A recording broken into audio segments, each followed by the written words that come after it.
Assalamualaikum warahmatullahi wabarakatuh. Assalamualaikum warahmatullahi wabarakatuh. Hai teman-teman, selamat datang di podcast Ekotal. Kenalin, aku Arjuna selaku host pada acara kali ini. Di sini aku nggak sendiri loh, aku ditemanin sama mbak-mbak yang cantik di sini. Mungkin bisa perkenalan satu-satu. Oke, jadi nama aku Ana Widya dari program Studi Manajemen Bisnis Syariah semester 6. Halo, aku Adista Rizkyna Maharani, bisa dipanggil Adista aja. Aku dari Prodi Bisnis Digital semester 4. Kalau aku Maya Durinata, bisa dipanggil Maya. Aku juga dari Manajemen Bisnis Syariah semester 6 juga sama. Oke, baik. Udah kenal ya. Hari ini pada podcast kali ini akan membahas gimana sih caranya kita itu berwirausaha, tapi nggak sekedar berwirausaha, tapi berwirausaha sambil kuliah. Nah, tentu ini jadi diferensiasi kan. Kalau biasanya itu berkuliah itu hanya kuliah aja atau nggak berorganisasi. Ini berkuliah, organisasi, dan berwirausaha gitu. Setelah ini saya akan memberikan beberapa pertanyaan kepada kakak-kakak yang cantik ini. Siapkan jawaban yang terbaik, oke? Ya, siap. Pertanyaan pertama, untuk kalian itu awal mula bisnis dan motivasi berbisnis kalian itu apa sih yang sehingga kayak kalian tuh pada akhirnya memutuskan untuk berwirausaha? Mungkin bisa dimulai dari Kak Maya terlebih dahulu.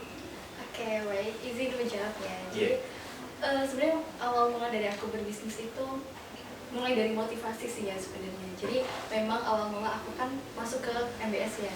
Dari awal masuk aku ke prodi ini itu memang udah punya tujuannya gitu loh. Jadi dari awal aku masuk kuliah itu tuh aku memang punya planning. Maksudnya kayak aku mau masuk ke di sini karena aku punya impian seperti ini. Dan memang tujuan aku, motivasi aku itu juga dari ingin jadi pengusaha lah intinya ya. Dan jurusan yang linear itu kan juga manajemen bisnis. Nah, awal mula aku bisnis itu juga sebenarnya dari situ tadi. Tapi aku memang memulai dulu kayak semester 1 aku harus ngapain, semester 2 aku harus ngapain. Dan aku mulai usaha ini di semester 4 gitu. Di semester 4 waktu itu tahun 2024 ya di situ. Terus motivasinya ya memang kayak gimana ya, aku kan udah masuk ke jurusan yang ini. Kayak sayang banget gitu loh, kenapa nggak aku sekalian belajar aja gitu. Jadi kayak sambil jalan aja gitu. Mungkin kurang lebih seperti itu. Jadi kayak berwirausaha itu selain berwirausaha, jadi kayak kita juga melinearkan dengan prodi kita dan apa yang kita ajarin. Kalau dari Mbak Asdista sendiri gimana? Kalau aku dari cita-cita, karena cita-cita kan emang mau jadi bisnis owner gitu kan. Iya. Jadi dan suka baking juga kebetulan. Suka masak, suka baking. Dan aku salurin aja lah. Jadi apa sih bisnis yang aku jalaninya enjoy, nggak berat juga. Jadi kayak sesuai passion gitu ya. Ada feedbacknya banyak juga ke aku, nggak ada pressure lah di sana. Kan kalau orang biasanya mikir udah kuliah bisnis semua, pressure-nya ya gede banget nih. Makanya cari bisnis yang apa namanya, nggak bikin kita pressure lah, bikin kita enjoy buat jalannya. Karena buat aku baking itu refreshing. Betul. Oke. Kalian aja. Refreshingnya jadi bisnis. Iya. Menarik ya, jadi kayak berwirausaha itu karena kita enjoy gitu, jadi kan lebih asik juga ya. Iya. Kalau dari Mbak Ana bagaimana? Oke, kalau dari aku sendiri sih dari SMA kan udah punya bisnis ya. Dulu aku punya brand hijab, jadi aku setelah lulus SMA pengennya tetap menjalankan bisnis aku gitu kan. Tetap pengen jadi pengusaha, cuma di perjalanan itu ternyata vakum gitu. Tapi kan tetap aku masih pengen jadi pengusaha dan cita-cita aku itu bisa ngasih lapangan pekerjaan buat daerahku sendiri, dari daerah desaku kayak gitu. Tapi ternyata sampai semester 6 aku tuh belum punya usaha. Takutnya pas aku mau lulus, aku tuh belum punya usaha. Akhirnya di semester 6 ini aku harus gimana caranya pas aku lulus itu harus bisa ngasih lapangan pekerjaan buat orang-orang di daerahku kayak gitu. Jadi motivasinya itu dari asal mulaku dari mana gitu, karena kan masih minim pekerjaan ya kayak gitu. Ya, Bagus sih. bagus. Untuk lokal dan non lokal dan Iya, dilahirkan dari desa kembali ke desa. Iya, Teman-teman seangkatan kita nanti kalau misalnya lulus mereka cari pekerjaan, kita yang ngasih lapangan pekerjaan. Amin. Oke. Oke, lanjut ke pertanyaan selanjutnya. Kenapa memilih berbisnis di bidang atau di sektor yang kalian sedang naungi sekarang? Bisa dimulai dari Baris nih. Kalau aku ya balik lagi karena bisnisku aku enjoy, refreshing, gak ada pressure dan apa ya, menurutku itu bisa langkah kecil ke cita-citaku jadi business owner dengan hobiku gitu. Jadi kenapa milih ini ya karena aku enjoy yang pertama, karena balik lagi karena ada beberapa orang yang dia itu mulai bisnis cuma money oriented doang. Aku bisnis yang penting cuanku banyak tapi dia pressure-nya banyak banget. Dia nggak enjoy, malah tadi misalkan ada rugi sedikit itu nyeseknya setengah mati langsung doang. Parah banget mentalnya bener-bener. Sedangkan aku gimana caranya kalau aku bisnis aku sekarang belajar tapi mentalku tetap stabil biar kuliah juga stabil gitu. Kalau dari kakak? Kalau aku dari aku sendiri sih, kenapa aku milih di sektor ini ya? Sebenarnya tak perkenalkan dulu ya. Jadi aku di sini tuh terjunnya di usaha pisang. Jadi kayak cemilan olahan pisang gitu. Dan di sini kita menyediakan tiga produk itu, ada pisang crispy, pisang coklat, dan juga pisang nol. Kenapa aku milih di sektor ini ya? Ini kan kayak kuliner gitu. Karena dari sisi pasarnya sendiri, di sini kan banyak banget kayak semua kalangan itu, hampir semua kalangan itu juga mereka tuh suka nyemil, suka apa, pokoknya apalagi pisang ya, pisang itu ya walaupun nggak semuanya suka pisang tapi itu kebanyakan gitu jadi kayak gampang juga cari pasarnya gitu. Terus juga kenapa aku milih di sini itu tuh karena memang aku juga dari desa ya, desa kebetulan bapak aku tuh juga punya kebun yang dimana di situ tuh kayak nanam pohon pisang gitu, jadi banyak. Jadi kayak aku tuh ambil pisang bahan baku gitu juga dari bapak aku, selain bisa memanfaatkan kayak menyalurkan aja gitu. Jadi kayak biar sekalian aja gitu. Itu sih. Dari memanfaatkan privilege. Iya. Kayak jadi namanya nyari pisang ya. Kebetulan sekali aku juga pisang ini untuk produknya gitu. Cuma kalau Kak Maya tadi kayak pisang coklat kayak nugget dan kayak gitu ya, kayak piscok gitu ya. Tapi kalau aku lebih ke keripiknya sih, kayak gitu. Nanti bisa lah collab gitu. Oke. Terus kalau aku sih itu memilih di sektor ini karena di daerahku kan tadi ya konsepnya dari desa kembali ke desa. Nah dari daerahku itu benar-benar meruah banget tentang terkait pisang tapi mereka tuh belum tahu gitu loh cara ngolahnya gimana. Jadi ngejualnya juga ke pengepul gitu. Terus pikiranku gimana ini caranya hasil dari pertanian desaku itu bisa diolah gitu. Akhirnya ya tercetus ini keripik pisang. Jadi untuk pisangnya juga diambil dari daerahku juga, terus dari orang tuaku juga bergelut di bidang pertanian, apalagi pisang itu tentunya setiap hari ada gitu terkait kayak panen pisang lah, terus pokoknya kehidupannya tuh pisang gitu loh. Jadi pengen ya ada pengolahan lah dari hasil pertanian di daerahku kayak gitu. Dan punya daya jual yang tinggi juga gitu loh. Soalnya kan seneng ya, mereka itu kan biasanya jual nih contoh satu tundung ke satu tanden ya namanya itu. Satu tanden ke pengepul biasanya 50.000. Terus tak beli jadi 55 atau 60 kan itu udah kayak kebanggaan tertentu. Terus kayak bikin para petani tuh kayak lebih aku ternyata dihargai kayak gitu hasil pertaniannya kayak gitu. Menarik. Jadi bisa bermanfaat bagi semua. Iya, selain kita bisa memanfaatkan untuk diri kita sendiri, tapi kita juga bermanfaat untuk warga sekitar. Sangat mulia. Saya lanjut ke pertanyaan selanjutnya. Bagaimana kalian itu nge-planning strategi marketing agar usaha kalian itu selalu sustain dan bisa survive? Bisa dari kalian. Oke, kalau dari strategi marketing sendiri, gimana ya? Karena sasaranku itu juga rata-rata memang masih muda-muda gitu ya. Ya walaupun semuanya itu juga bisa gitu. Tapi memang sasaran utamanya adalah anak-anak muda, di mana mereka itu kan juga banyak scroll sosmed gitu ya. Jadi kita memanfaatkan itu aja gitu. Sebenarnya dari konten-konten kayak TikTok atau enggak IG Reels gitu kan, itu sebenarnya gampang banget naiknya ya. Cuman memang struggle-nya ya itu tadi, karena memang semuanya di-handle sendiri, kadang nggak konsisten buat posting atau nggak bikin konten gitu. Itu yang bikin susah sebenarnya. Relate ya, betul kan? Iya. Jadi kalau aku juga mesti aku nyambi semua gitu loh, dari kuliah, mondok, aduh itu apalagi tugas-tugas kuliah, nggak tahu lah pusing gitu. Sama Iya. aku juga dari sosial media. Iya kan? Karena sekarang Gen Z ngapain sih mau promosi, kita pasang poster, sebar poster, Betul. nggak ada yang baca. Betul. Iya, join trend aja, trennya apa yang kita buat, Iya. gitu aja. Karena sekarang kan lagi banyak orang FOMO ya, manfaatin aja. Betul. Banget ya jadi cuan. Iya, dan gak selama FOMO itu buruk gitu, dan bahkan dari FOMO pun kita juga bisa memanfaatkan peluang itu Betul untuk banget. jadi Iya. untuk maju gitu. Benar.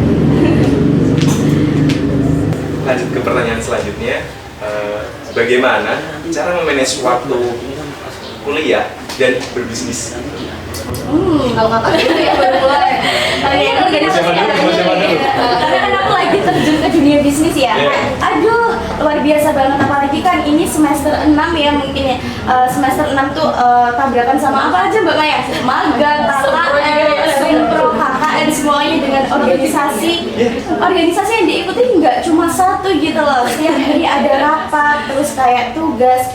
Tapi kita tetap ingat ke orientasi kita lah ya, karena punya cita-cita yang besar, pengen bermanfaat bagi orang lain juga. Tentunya kita benar-benar kayak, aku tuh dari pagi tuh udah kayak planning gitu loh, setiap hari itu aku harus ngapain. Tapi untuk jadwalnya yang aku buat tuh nggak per mingguan dan per bulan tuh nggak, jadi setiap hari tuh beda majunya gitu. Terus kayak apa yang harus aku lakukan di hari itu harus aku lakukan, karena kalau emang aku nggak bisa lakuin itu, aku double job di kemudian hari. Kayak besoknya berarti aku double job, kayak nyarutang lah yang kemarin belum aku lakuin kayak gitu. Jadi emang struggle-nya tuh kayak luar biasa banget ya kalau masih kuliah kayak gini, apalagi terkait manajemen waktu itu kayak aduh capek banget. Tapi kalau kita nggak ingat tujuan kita di awal, itu bakal keteteran dan bakal ada yang dikorbanin. Ya mungkin kalau aku sih jangan ya kuliah dikorbanin, itu jangan. Nggak apa-apa waktu tidur kita dikorbanin, itu nggak apa-apa kalau menurut aku. Tapi kalau kalian gimana? Asalkan kuliah, organisasi dan lain-lain itu jangan. Kayak apa yang harus aku ambil itu harus aku selesaikan gitu loh.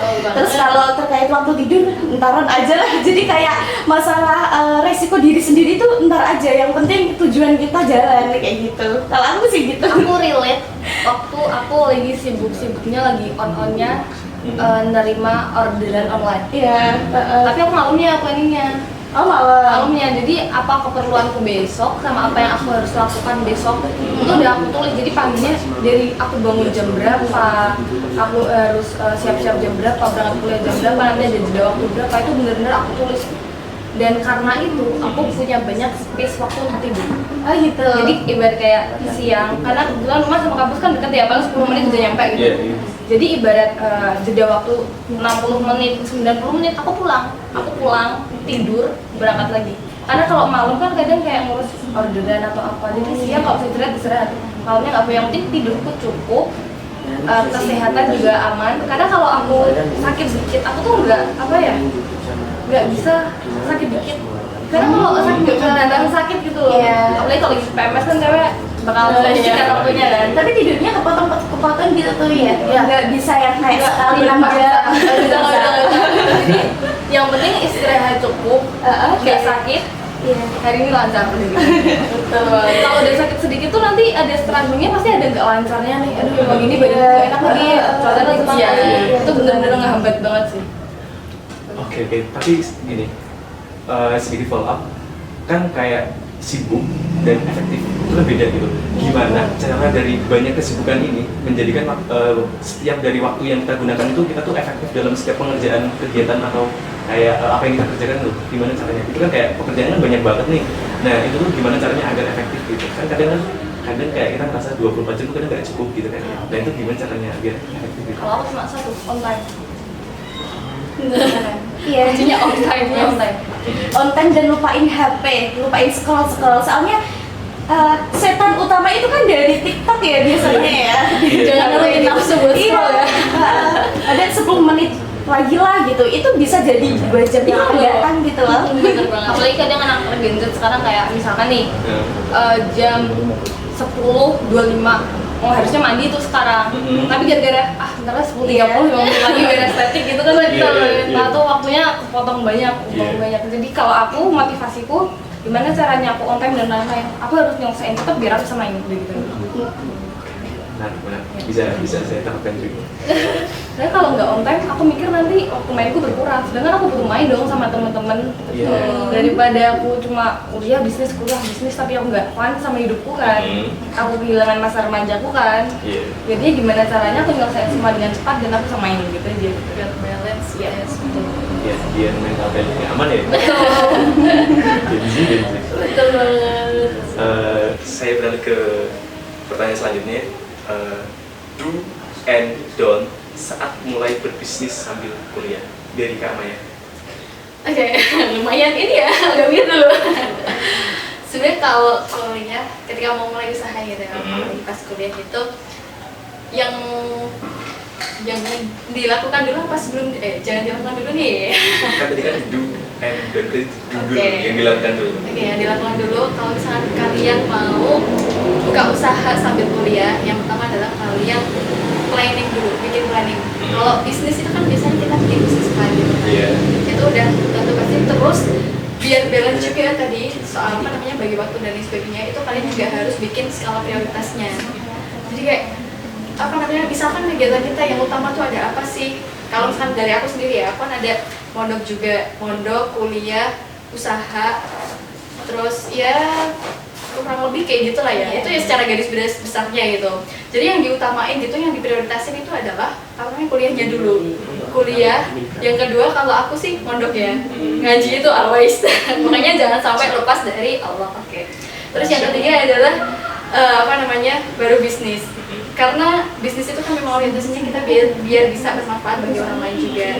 Terus juga orientasinya memang intinya juga mengharapkan keberkahan dari Allah gitu loh.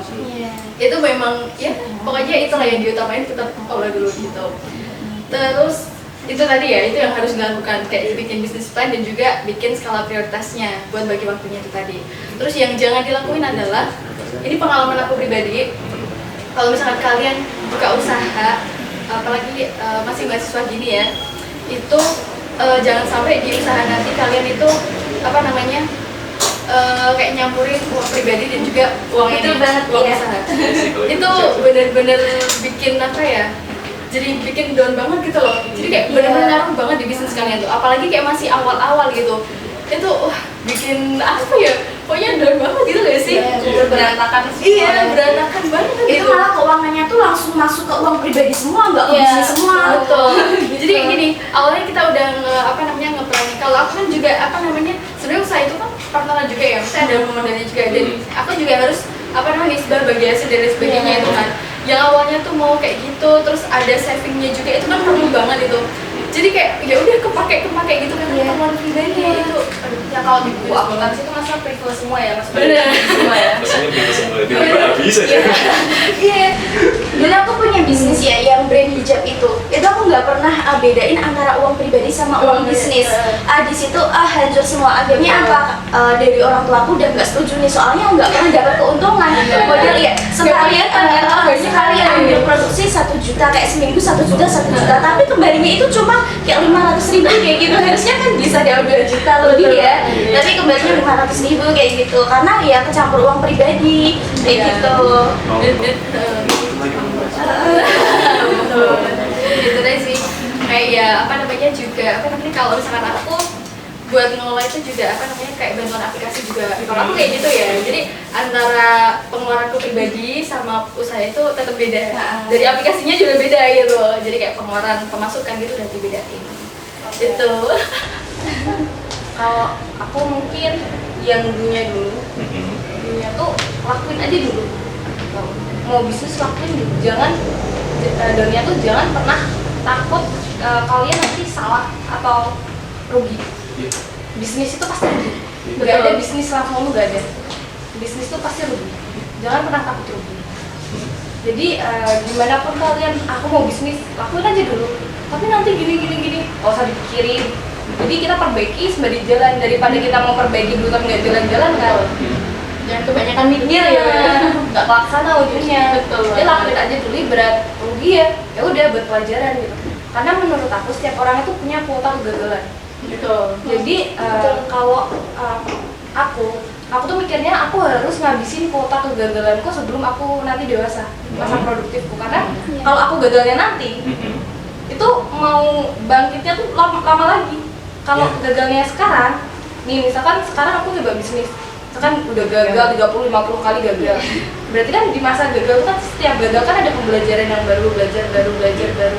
Jadi nanti udah di fasenya misalkan aku lulus, udah banyak bekal yang aku bawa, udah banyak kegagalan. Jadi kayak aku mikirnya tuh voucher gagalku tuh udah habis, berarti tinggal kemenangan yang akan aku dapat atau hadiah dari kegagalanku ini. Aku bayar kemenanganku besok dari kegagalanku sekarang gitu.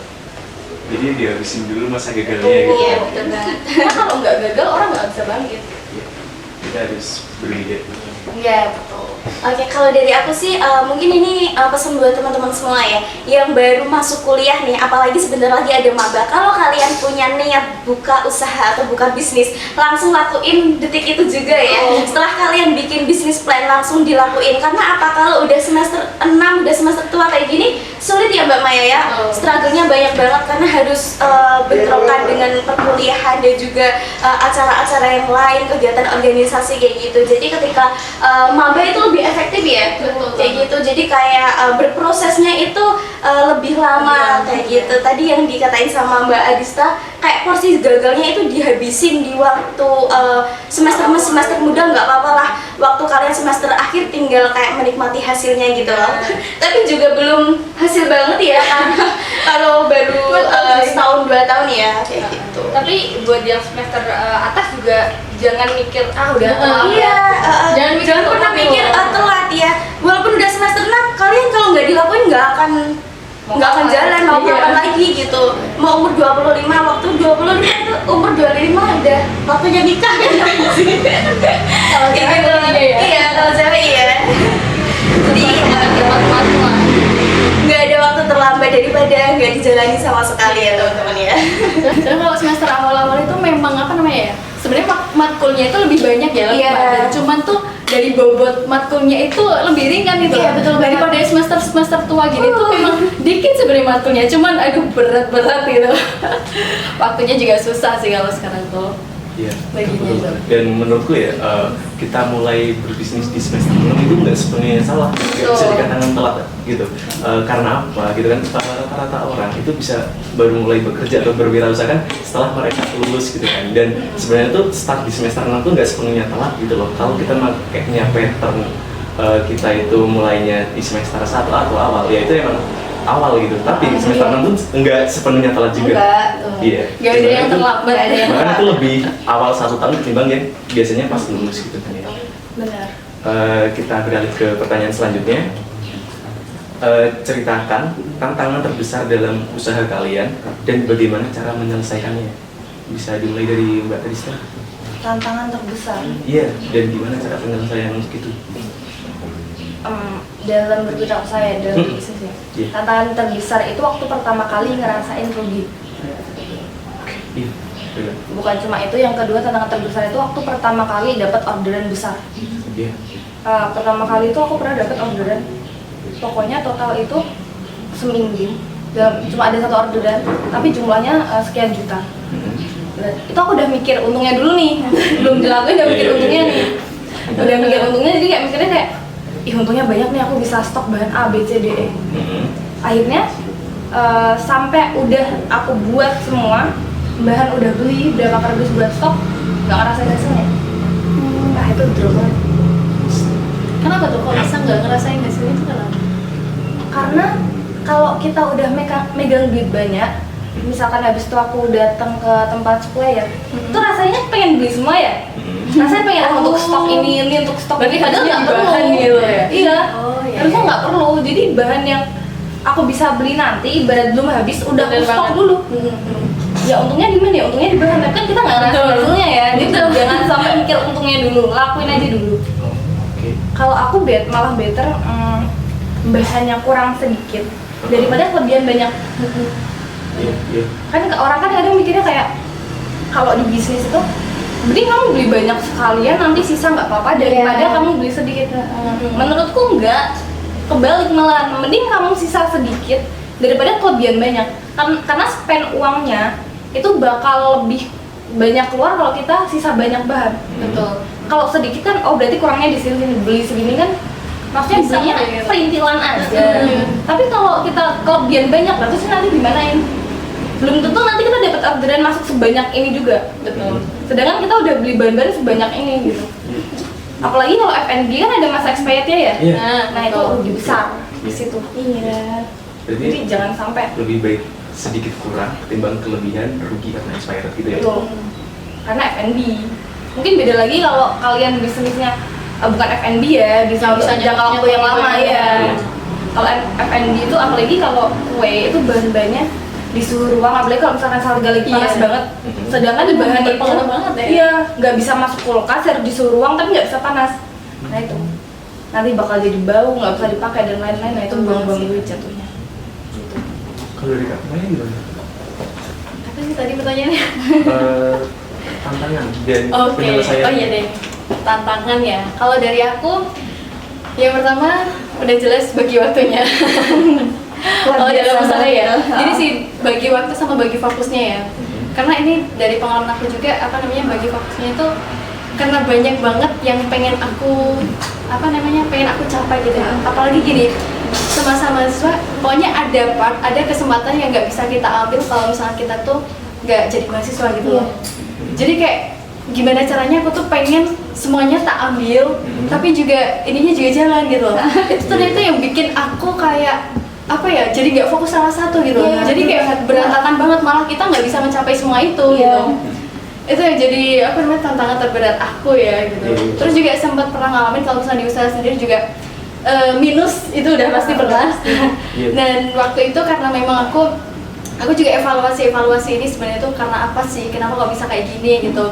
Ternyata memang itu tuh ya beberapa aku menemukan lah ya. Terus aku nemu solusi, akhirnya aku waktu itu pindah lokasi gitu. Dan alhamdulillah sekarang dari biaya sewanya juga lebih murah, terus juga lebih rame gitu. Alhamdulillah itu sih. Jadi sebenarnya padahal posisi waktu itu tuh aku kayak udah benar-benar stuck banget ya, udah benar-benar down, kayak pengen ini mau lanjut apa enggak gitu. Terus akhirnya aku mikir lagi motivasiku dari awal itu seperti apa. Sebenarnya ini kan yang memang aku pengenin dari dulu. Aku yang mulai ini, pokoknya aku juga harus menuntaskan ini juga gitu. Jadi aku keinget dari motivasi dan juga prinsip awalku itu tadi, makanya aku oke lah, kita jalan lagi, kita evaluasi apa yang ini yang perlu ditambahin atau yang ini gitu. Jadi itu sih Harus ingat alasan awal ya. betul. Jadi kayak sebenarnya motivasi dan prinsip itu tadi yang jadi pegangan kita gitu loh. Kayak kalau misalkan kita udah ngerasa down, males gitu, kita harus ingat sama itu tadi, prinsip itu tadi. Kita mau apa? Iya betul. Tapi kayaknya setiap pebisnis itu pernah mengalami kayak masa down-downnya semua Betul, deh. Entah itu dalam keuangan, entah itu gimana cara Betul ya. gimana, entah. Betul sih. Makanya harus dibalansin sama main. Iya benar. Banyakin refreshingnya. Iya. Benar. Tapi benar sih dari yang dikatakan Kak Amaya itu lebih baik kita fokus terhadap satu kelinci, Betul. berburu satu kelinci ketimbang kita menginginkan 5 kelinci tapi tidak dapat Semuanya. Iya. Kita satu Sering tapi kayak dapat gitu. daripada ngejar Benar. semuanya 5-5-nya tapi tidak dapat sama sekali. Kalau dari Mbak Ana bagaimana? Kalau dari aku, kalau untuk Banana Bliss sendiri belum ngerasain ya, tapi semoga aja enggak gitu. Tapi untuk bisnisku yang sebelumnya yang brand hijab itu aku pernah dapat orderan itu dalam seminggu. Itu sistemnya waktu itu masih open PO dulu. Itu hampir 500 hijab. 500 hijab itu dari sananya kalau nggak salah itu 13.000. Tapi uangnya nggak kembali karena kan nggak bisa manage uangnya tadi, terus dicampur sama uang pribadi. Dan waktu itu tuh aku nggak nggak kayak analisis harganya dulu. Jadi emang aku banting di bawah harga. Kayak orang-orang tuh jualnya itu 20.000, sedangkan aku berani jual 15.000 terus dengan brandnya yang akrilik. Sedangkan brand akrilik itu kan satunya 1.500 ya. Terus packagingnya aku nggak mau yang biasa, aku packagingnya yang custom gitu. Jadi mungkin keuntungan itu cuma 500 rupiah kalau nggak 1.000 deh. Kayak gitu. Jadi kayak rugi banyak banget, hampir ya, karena itu masih SMA ya, itu rugi hampir sekitar 2 juta ya, down banget kan. Apalagi dari orang tua, kamu tuh masih kecil gitu, kayak udah menghilangkan uang segini banyaknya. kayak gitu. Jadi kayak udah down banget, udah habis itu nggak tak lanjut sampai aku mau lulus SMA dan mau terjun lagi di dunia bisnis ya di semester 6 ini, karena emang kayak langsung trauma gitu loh. Nah gitu. mentalnya kena, Iya, mentalnya langsung iya, banget iya. betul Ya, banget. kalau mungkin dari orang tuanya Mbak Ani sih mungkin bukan menyayangkan karena uang itu, Iya. tapi lebih ke capek sih. Iya capek, soalnya waktu itu tuh masih COD sana sini gitu loh. Jadi salah di perhitungan ininya ya. Jadi kayak bener banget tadi yang diomongin Mbak Adista sama Mbak Maya. Jadi kita itu kayak fokus di satu hal dulu. Kayak contoh aku mau fokus ke harganya, berarti aku fokus aku juga harus menganalisis itu harga belinya berapa kayak gitu. Jangan semuanya langsung mau didapetin lah. Pokoknya aku harus dapat harga yang murah, terus dapat brandnya juga, terus dapat ininya kayak gitu. Itu sih kesalahanku, semuanya mau tak ambil dalam satu waktu Iya, gitu. ambil 5 kg kan. Iya, 5 kg dalam satu waktu. Itu udah mikir untungnya banyak dulu. Iya, aku tuh ngebayangin kayak langsung kayak tahu nggak sih hijab by Aida? Iya, iya. Itu kan emang udah ngebum ya. Aku langsung jadi owner, beli mobil dan sebagainya karena aku punya brand yang terkenal. Ada brandnya tadi kayak gitu. Makanya aku bilang jangan pernah mikir untung dulu. Iya, lakuin aja dulu, nanti untung berarti akhir. Kalau kalian udah selesai semuanya baru tuh kalian dapat untung. iya, bener. Untung itu sebenarnya cuma bonus aja. Iya, kalau kalian belum ngelakuin tapi udah mikir untungnya, nanti bakal rival itu bakal terus-terusan aja. Jadi nanti mikirnya kayak beli ini sambil ini ke kafe ini kan nanti untungku banyak balik Iya, lagi gitu. betul Nah, banget. itu godaan setan. Padahal banget. Tanpa analisa adalah Kristen. Iya.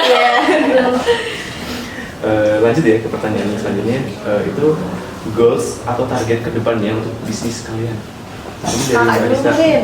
Yang baru dulu. Oh, boleh dari yang baru juga. Goalsnya aku Harapannya. pengen ya, semoga aja ya, doain dulu amin. Amin. Banana Bliss ini tuh bisa ngasih bener-bener ngasih lapangan pekerjaan buat di daerahku, soalnya daerah itu yang ibu-ibu itu kebanyakan pengangguran gitu loh. Jadi aku pengen ngasih mereka itu lapangan pekerjaan, entah itu cuma kayak produksi goreng dan sebagainya kayak gitu.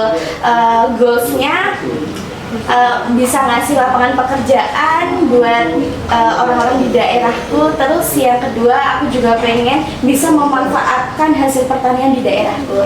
Soalnya emang belum ada yang itu sih mengolah hasil pertanian sendiri kayak gitu.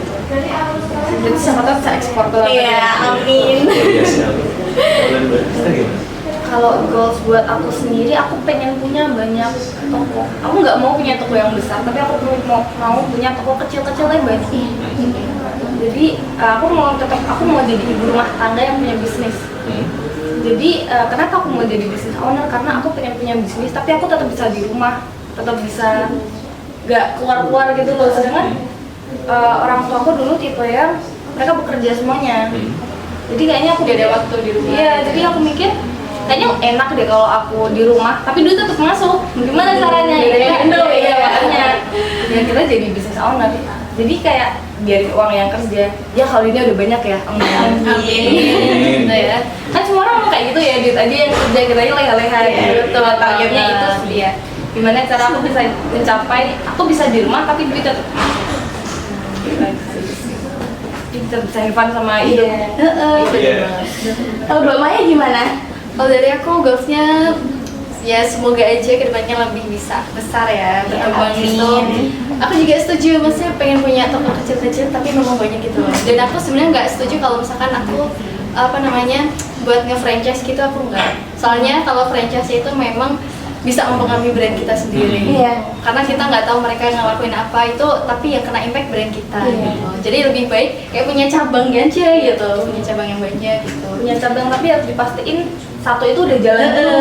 Nah betul, jangan sampai buka semua tapi Jadi satu udah lancar nih dalam 3 bulan. Jadi pertama kita lepas tangan dulu dalam 3 bulan. Atau kita evaluasi. Itu kita diemin dulu setahun bisa jalan nggak? Kalau emang dia sustain bisa jalan, nah kita baru lanjut. Jadi nggak yang kita ngeliat 3 bulan ini jalan nih, aku langsung buka ini udah ada untungnya udah cukup nih, nggak bisa. Karena kita nggak tahu dalam 3 bulan itu setelahnya Ya, nanti apa ya? iya. Kan sekarang banyak brand yang kayak dulu oke, tapi lama-lama kok kualitasnya menurun dan lain-lain gitu. Kita harus pastiin kualitasnya tetap bisa Konsisten ya, gitu. tetap bisa sesuai SOP dengan tanpa tangan kita gitu loh. Betul. Kalau itu masih belum bisa ya jangan. Kalau Mbak Adista sama Mbak Maya itu lebih ke offline ya, karena barangnya basah gitu. Kalau aku sih lebih ke itu ya, pengen juga ngembangin online store-nya kan. Aku juga bergelut di Shopee dan juga di TikTok juga kan. Kayak gitu ya, pengennya berkembang lah gitu. Jadi target pasarnya tuh nggak cuma di teman-teman dekatku aja, di daerahku aja, tapi juga bisa ke seluruh Indonesia. Syukur-syukur bisa ke luar negeri gitu. Amin. Nggak apa-apa kan ya, mimpinya besar walaupun nggak realistik lah gitu. Tapi bener juga sih, maksudnya kayak tadi ya ngomongin franchise ya, daripada bikin franchise itu kan kayak kita tuh makanan yang disajikan yang kan makanan olahan nih. Dan kalau franchise itu kan kayak kita kan bayar royalti tertentu agar bisa pakai brand kita ya. Dan itu bakal apa ya, sangat mempengaruhi dari citra juga ya kalau misalnya dalam eksekusinya itu. Iya, kalau dalam Terus jadi eksekusinya pelayanan tuh juga ngaruh banget. Iya. Iya, oh iya, jadi kayak mendingan punya kita sendiri, kita quality control sendiri. Dan ya kan apalagi kan sekarang kan lagi marak ya kayak brand cuman bisa sustain 2 bulan, ke depannya tuh nggak bisa jalan selanjutnya ya. Dan itu benar kata yang dikatakan Mbak Dista, itu kita dalam waktu 1 tahun dulu kalau jalan baru bisa nambah lagi. Menarik.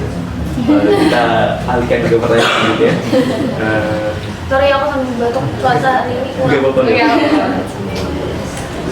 Pelajaran paling berharga selama berbisnis. Pelajaran paling berharga. Menghargai waktu banget. Waktu itu kayak penting banget gak sih? Kayak kita nyepelein waktu, itu udah keteteran semuanya, malah nggak jalan. Ada yang ketunda-tunda gitu. Jadi kayak pokoknya kita itu benar-benar menghargai waktu, gimana caranya kita bisa on time buat ngelakuin goals kita di setiap harinya, mungkin setiap waktunya kayak gitu. Terus dengan itu ya, bisnis sambil kuliah, pelajarannya banyak banget ya. Luar biasa banget gitu loh. Ujiannya itu enggak lebih dari tugas, capek, pusing, mikir metopen dan lain itu enggak. Tapi kita udah orientasinya mungkin ke uang, ke usaha dan juga masa depan. Bahkan orang yang punya bisnis ya, menurut aku Mas Juna sama mbak lainnya, itu kayak orang yang punya bisnis itu pemikirannya itu ke depannya itu lebih luas daripada yang belum ngapa-ngapain gitu loh. Kalau menurut aku ya, tapi nggak tahu sih orang yang belum kayak nyambi kerja ataupun kayak punya usaha kayak gitu, aku juga nggak tahu pemikirannya. Cuma aku melihat perbedaan selama aku masih kuliah aja sambil organisasi sama punya bisnis itu beda pemikirannya. Jadi kayak ini itu waktunya kalian itu dewasa, kayak mempersiapkan masa depan gitu loh. Itu sih. Sama selain waktu, uang. Dulu aku tuh suka nyepelein ibuku. Kayak kalau misalkan ngapain sih belanja jauh banget cuma selisih 500. Betul banget. Oh iya. Terus sekarang aku ngalamin sendiri ya, kayak selisih 300 aja beda toko beli bahan. Aku nggak mau. Sama sih. Padahal dia lebih, misalkan lebih jauh 1 kilo. Iya. Mending aku lebih jauh 1 kilo. Tapi kok bisa ya kita tuh bilang kayak selisih 500? Kok toko itu mahal banget? Padahal cuma 500 gitu loh. Itu relate banget. Aku juga sama sih kayak gitu. Dulu aku ngejekin tanteku, ibu kayak ngapain sih emak-emak banget gitu. Karena aku relate waktu aku udah dapat uang sendiri, harus beli bahan dan lain-lain, ternyata tuh uang 200 perak aja berharga itu berharga banget.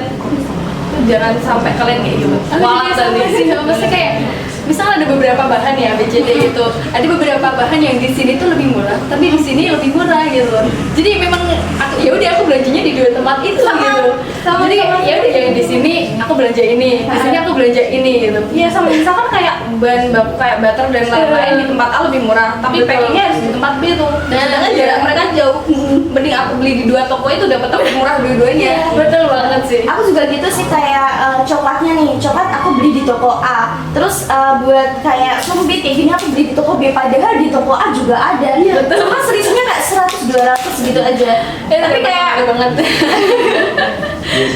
Kayak jadi makin perhitungan ya. Kan juga namanya anak ekonomi. Betul sih. Tapi nih ya, sebenarnya tuh kayak dari 100 rupiah, 200 perak, 500 perak itu nggak bisa disepelekan gitu. Iya kalau kita beli quantity atau kan cuma satu gitu. Kalau kita belinya 50 pieces, 100 pieces. Kalau beli 1 kilo, oke. Kalau beli 10 kilo, 15 kilo itu kan udah kerasa. Iya, kayak pepatah sedikit-sedikit jadi bukit itu. uang 1 miliar itu tambah 500 bukan 1 miliar. Pertanyaan selanjutnya ya, setelah lulus nih, kalian mau fokus dengan usaha atau juga mau ke karir profesional juga? Kalau siapa dulu nih? kan aku belajar waktu itu dosenku bilang manajemen itu adalah seni menyuruh orang, iya kan? Iya benar.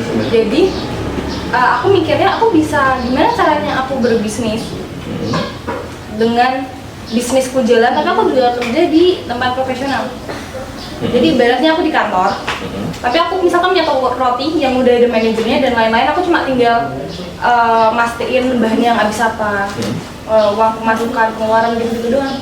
Jadi aku mau dua-duanya tetap aku ambil. Bos iya, karyawan juga iya. Iya, siapa tahu dua-duanya bos. Ya, betul. Amin. Kalau dari kamarnya gimana? Kalau aku juga sama sih, aku tetap bakalan ke profesional juga, tapi juga punya bisnis. Karena ibaratnya gini, kayak kita tuh butuh penghasilan tetap juga. Maksudnya kayak buat awal-awal bangun usaha itu kan juga kita harus punya penghasilan tetap dulu, baru yang ini tuh kayak ya udah yang buat sampingan gitu loh. Tapi ini tuh juga jalan gitu loh. Soalnya kan dari sini kan kita juga mesti selama kuliah kita juga eksplor sana sini ya. Maksudnya kita punya pengembangan banyak gitu loh. Gak cuma di bidang bisnis aja, tapi juga di soft skill apa gitu kan, public speaking atau enggak apa gitu kan. Itu juga sayang banget kalau misalkan nggak kita manfaatin gitu loh. Itu sih. Berarti kalau bisa itu kita memiliki beberapa skill dan dari skill itu juga bisa diuangkan. Jadi kayak sumber pendapatan kita nggak cuma dari satu arah aja gitu, dari beberapa arah gitu. Kalau dari Mbak Ana gimana? Kalau aku tetap ya kayak mereka tetap terjun di dunia profesional, tapi juga usaha tetap jalan gitu. Jadi usaha aku itu buat ya sumber penghasilan aku untuk hidup gitu. Kalau untuk dunia profesionalnya kan ya selama kuliah ini kan aku bergelut di organisasi dan lain-lain, tentunya kayak pengen banget kalau manfaatin ya. Apalagi kan kayak dunia sekarang itu kan juga butuh banget kayak sosialita kayak gitu loh. Jadi itu kebutuhan sosial yang harus kita penuhi sih ya maksudnya ya kayak gitu. Jadi emang aku perlu banget nanti tetap terjun di dunia profesional, tapi juga tetap punya usaha. Karena relasi itu kan juga penting gitu loh. Dengan kita masuk ke dunia profesional, relasi kan tambah meluas gitu. Tetap butuh relasi. Iya, tetap butuh relasi sih. Pada akhirnya kita kalian akan menjadi ibu-ibu sosialita. Iya. Balik ke pertanyaan selanjutnya. Terakhir, pesan apa yang ingin kalian sampaikan untuk mahasiswa lain yang baru ingin memulai sebuah bisnis? Dari siapa dulu? Lakuin aja dulu. Kayaknya cuma itu deh jawabannya. Lakuin aja dulu buat mahasiswa yang ini kan tadi kita udah nge-spill semua ya. Jadi pesannya cuma lakuin aja dulu. Jangan takut pokoknya, nggak semenakutkan itu kok. Kalau gitu, ya aja deh sedikit direvisi deh Apa tuh? kata-kata motivasi gitu. Oke. Mungkin aku aja ya. Oh, boleh. Ini biasanya relate sama Gen Z sih ya. Jadi kalian yang mau punya usaha, apalagi semester awal ya. Kalau kalian punya cowok, semisal toksik dan juga mengganggu perkuliahan dan juga bisnis kalian, tinggalin. Karena kalau pasangan yang toksik itu kan nanti bakal kayak menghambat gak sih? Iya. Tapi kalau emang pasangan kalian bisa mendukung kalian dalam kebaikan, bisa balance antara kuliah sama bisnis, oke nggak apa-apa. Tapi kalau itu emang toksik dan juga ngeganggu bisnis kalian, tinggalin dari sekarang. Karena pengalaman pribadi ya, jadi semester 1 sampai semester 5 nggak mulai bisnis ya gitu, karena fokus ke cowok gitu loh. Pokoknya jangan dulu gitu kalau emang cowok itu mengganggu di bisnis dan juga kuliahmu. Mending cari uang daripada Cari uang. Karena kalau disakitin cowok, kita punya uang tuh nggak jadi sedih tau. Sedihnya tuh kayak gitu. Tapi kalau nggak punya uang, udah hubungan toksik itu kayak aduh, sedih banget ya, kayak orang paling sedih gitu sedunia. Ya kalau belum bisa ngebahagiain diri sendiri pakai uang sendiri, nggak usah cari cowok. Betul. Betul, jadi coba harus ngapain? PR udah nggak punya pasangan. Itu jadi batu aja. Oke. Kalau dari aku pesan buat teman-teman semuanya, mumpung masih muda-muda ya, pokoknya perbaiki dari sekarang kalian tingkatkan value kalian. Pokoknya kalian harus bangun banyak orang yang punya mimpi, tapi banyak juga orang yang bangun untuk mewujudkannya. Itu sih. Dan selalu libatkan Allah dalam segala urusanmu. Masya Allah. Sudah. Oke, seru sekali dan sangat menarik sekali ya teman-teman. Nggak kerasa sudah hampir 1 jam. Terima kasih kepada kakak-kakak yang telah menemani saya. Dan apa ya, dari sini tuh kita bisa belajar gitu. Ternyata dalam sebuah bisnis tuh gini gitu. Dan dari sini juga insight-nya tuh bertambah gitu. Dan juga aku ya secara pribadi semoga bisa mengikuti jejak kalian. Amin. Bisa semuanya. Terima kasih atas waktunya untuk kakak-kakak semua, dan mari kita akhiri podcast Ekotalk kita pada siang hari ini. Saya akhiri. Wassalamualaikum warahmatullahi wabarakatuh. Waalaikumsalam warahmatullahi wabarakatuh. See you.